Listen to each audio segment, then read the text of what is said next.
आप देख रहे हैं न्यूज इंडिया। भारतीय संविधान के मसौदे के तहत राष्ट्रपति का वही पद होता है जो अंग्रेजी संविधान के तहत राजा का है। वह राज्य का मुखिया होता है लेकिन कार्यपालिका का नहीं। वह राष्ट्र का प्रतिनिधित्व करता है लेकिन राष्ट्र पर शासन नहीं कर सकता। वह राष्ट्र के प्रतीक होते हैं। प्रशासन में उनका स्थान केवल स्टैंप ऑफ रबर की तरह होता है। Does the Indian president serve a purely ceremonial role? Is this a mere figurehead who, in the words of former Prime Minister Jawaharlal Nehru, is a head that neither reigns nor governs and holds a position of authority or dignity more than anything else? क्या भारतीय राष्ट्रपति विशुद्ध रूप से औपचारिक भूमिका निभाते हैं? क्या ये केवल एक व्यक्ति हैं जो पूर्व प्रधानमंत्री जवाहरलाल नेहरू के शब्दों में जो ना तो शासन करते हैं और ना ही सरकार चलाते हैं और किसी भी चीज से अधिक अधिकार या सम्मान की स्थिति रखते हैं? भारतीय प्रेसिडेंसी दुनिया भर के अधिकांश प्रेसिडेंसी से अलग है। राष्ट्रपति कार्यकारी शक्तियों का प्रयोग नहीं करता है। वह राज्य का प्रमुख हो सकता है और संविधान के तहत मंत्रियों की सलाह पर कार्य कर सकता है। और भारतीय राष्ट्रपति के क्या क्या अधिकार होते हैं ये तो हम सब जानते ही होंगे, लेकिन आज फिर से आपको एक रिमाइंडर दे देते हैं। वह रक्षा बलों के सुप्रीम कमांडर होता है। राष्ट्रपति आपातकाल लागू करने की पावर रखता है। फांसी से समाधान की शक्ति, दोषियों की सजा माफ, निलंबित या खत्म करने का अधिकार भी राष्ट्रपति को होता है। अध्यादेश जारी करने का अधिकार, प्रधानमंत्री की नियुक्ति का अधिकार, कानून बनाने के लिए राष्ट्रपति की स्वीकृति जरूरी होती है। चीफ जस्टिस, चुनाव आयुक्त की नियुक्ति, वित्तीय आपातकाल लागू करना, बिल पास करने के लिए मंजूरी इत्यादि राष्ट्रपति के हस्ताक्षर के बिना कोई कानून नहीं बन सकता। राष्ट्रपति के पास लोकसभा को भंग करने की भी पावर होती है। एक विधेयक जो संसद के दोनों सदनों द्वारा पारित किया जाता है वह राष्ट्रपति के साइन करने पर ही कानून बन सकता है। भारत के राष्ट्रपति मुख्य न्यायाधीश की नियुक्ति करते हैं। राष्ट्रपति के पास राज्यपाल को बर्खास्त करने की भी पावर होती है जिसने अपने कार्य में संविधान का उल्लंघन किया हो। किसी भी विदेशी देश के साथ सभी संधियों पर भारत के राष्ट्रपति के नाम पर हस्ताक्षर किए जाते हैं और अवार्ड्स बांटने की भी पावर राष्ट्रपति को ही होती है।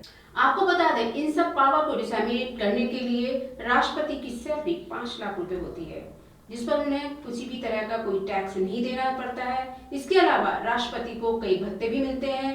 नई दिल्ली में स्थित राष्ट्रपति भवन भारत के राष्ट्रपति का आधिकारिक निवास है और ये भवन 2 लाख वर्ग फुट में बना हुआ है। इसमें 340 कमरे हैं। यहाँ पर करीब 200 से ज्यादा लोग काम करते हैं। आपको पता होना चाहिए कि राष्ट्रपति के निवास, स्टाफ, मेहमानों और भोजन आदि पर सालाना लगभग 22 लाख रुपए खर्च होते हैं। भारत के राष्ट्रपति को फ्री इलाज और आवास की आजीवन सुविधाएं मिलती हैं। सुरक्षा के तौर पर भारत के राष्ट्रपति को custom built black Mercedes Benz S600 Pullman guard भी मिलते हैं। राष्ट्रपति के पास ऑफिशियल यात्राओं के लिए हथियारों से लैस लंबी गाड़ी लिमोजिन भी साथ होती है। साथ ही राष्ट्रपति के कारवां में 25 गाड़ियां और भी होती हैं। राष्ट्रपति के पास 86 प्रेसिडेंशियल बॉडीगार्ड भी होते हैं। इतना ही नहीं, रिटायरमेंट की सुविधाएं राष्ट्रपति को खूब मिलती हैं। राष्ट्रपति को रिटायरमेंट के बाद पेंशन के रूप में 1.5 लाख रुपए प्रतिमाह मिलता है। साथ ही स्टाफ पर खर्च करने के लिए 60,000 रुपए महीना अलग से दिया जाता है और जीवन भर के लिए एक मुफ्त बंगला भी मिलता है। 2 मुफ्त लैंडलाइन और 1 मोबाइल फोन भी फ्री मिलता है। ट्रेन या हवाई मार्ग से एक साथी के साथ मुफ्त यात्रा, जीवन भर के लिए मुफ्त वाहन सुविधा भी दी जाती है। दिल्ली पुलिस का सिक्योरिटी और 2 सेक्रेटरी भी राष्ट्रपति को रिटायरमेंट के बाद मिलते हैं। तो इतनी सारी सुख सुविधाओं से युक्त एक राष्ट्रपति समाज के लिए, देश के लिए क्या करते हैं? अभी तक हमारे देश में 15 राष्ट्रपति हुए हैं। अगर ये राष्ट्रपति, प्रधानमंत्री अवैतनिक रूप से कार्य कर रहे होते तो क्या देश से बेरोजगारी, भुखमरी और गरीबी कम नहीं हुई होती? राष्ट्रपति या प्रधानमंत्री को जब इतनी सुख सुविधाएं मिलती हैं तो क्या इन्हें अवैतनिक रूप से कार्य नहीं करना चाहिए? इनको तो भारतीय नागरिकों के सेवक के तौर पर चुना जाता है या नहीं? हमारे टैक्स के पैसे से इनको इतनी सुख सुविधाएं मिलती हैं, ये सब खत्म किया जाना चाहिए या नहीं? आप अपने कमेंट हमें कमेंट बॉक्स में लिखकर भेज सकते हैं। 330 एकड़ में फैले हुए राष्ट्रपति भवन के निर्माण में 17 साल लगे थे। इसमें 340 कमरे हैं, 35 बरामदे, 37 फव्वारे और 14 लिफ्ट हैं। क्या एक राष्ट्रपति के रहने के लिए इतनी भव्य इमारत की जरूरत है? क्या इसको विजिटर्स को नहीं खोल देना चाहिए ताकि रेवेन्यू जनरेट हो और देश की सालाना आय में भी वृद्धि हो और राष्ट्रपति को रहने के लिए एक साधारण सा बंगला नहीं दिया जाना चाहिए। राष्ट्रपति पद का चुनाव उम्मीदवार की उपलब्धियों के आधार पर नहीं किया जाना चाहिए, न कि जाति के आधार पर।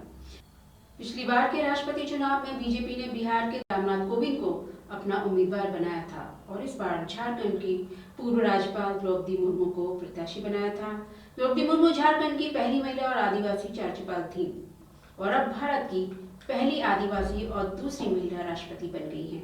क्या जनता को रामनाथ कोविंद की उपलब्धियों को जानने का अधिकार नहीं है कि रामनाथ कोविंद ने अपने पिछले 5 साल के कार्यकाल में देश की कितनी सेवा की? द्रौपदी मुर्मू ने अपने सियासी करियर की शुरुआत वार्ड काउंसिलर के तौर पर साल 1997 में की थी। तब वे रायरंगपुर नगर पंचायत के चुनाव में वार्ड पार्षद चुनी गई और नगर पंचायत की उपाध्यक्ष भी बनाई गई। उसके बाद वो राजनीति में लगातार आगे बढ़ती गई और रायरंगपुर विधानसभा सीट से बीजेपी की टिकट पर 2 बार विधायक भी बनी। पहली दफा विधायक बनने के बाद वे साल 2000 से 2004 तक नवीन पटनायक के मंत्रिमंडल में स्वतंत्र प्रभार की राज्य मंत्री भी रही। ये है उनकी देश सेवा की फहरिस्त, जिसके आधार पर उन्हें राष्ट्रपति बनाया गया। इस तरह की और भी खबरें लेकर हम आते रहेंगे। हमसे जुड़े रहिए। तब तक के लिए नमस्कार।